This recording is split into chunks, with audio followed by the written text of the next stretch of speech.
No, kids these days are exposed to more and more screen time. In France, the government has banned the use of phones in schools for under 15s. So should Australian schools follow suit? To discuss, I am joined by tech expert and father of six, Lani Refiti. Lani, thank you so much for joining us once again. It's always a real treat. Now, let's go to France. They are taking a pretty tough stance there. They're banning phones, tablets and even smart watches. What are they hoping to achieve? Yeah, look, it is tough and well-intentioned. So what they're looking to do is to basically improve the engagement and collaboration between both students and teachers. What they observed were that primary school age students, rather than getting up and walking a few metres over to talk to their peers, would either Snapchat them or message them over Facebook Messenger.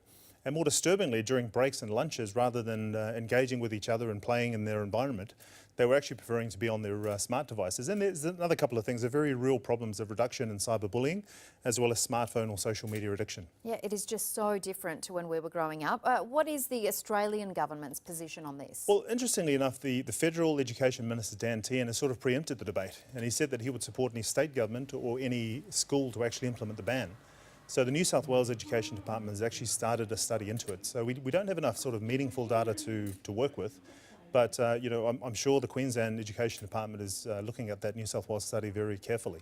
And I guess the world will be looking at France. Is it actually changing behaviour there yet, or yeah, are we too early? To be honest, it's too early. The ban has been in effect for a month. And this isn't just limited to France and Australia these days. You're seeing school districts in the US and Hong Kong and Mongolia. So you're seeing a lot of countries looking at potential bans. But again, we don't have enough data to sort of make any meaningful sort of conclusions. We're always looking at phones as the bad guy, but I guess on the flip side, digital literacy, it's just so vital these days. And I guess many parents would be looking at phones for their children as a safety measure. Looks yes to both. I mean, there is the safety issue, but you're right, digital literacy, as we're coming into the age of automation, where both blue-collar and white-collar jobs are going to be severely disrupted, digital literacy as well as relational skills are going to be extremely important. So that's why I don't think an outright ban is a good idea.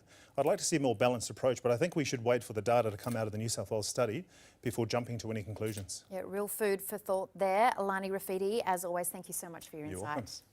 welcome. Queensland is watching the #1 news hour.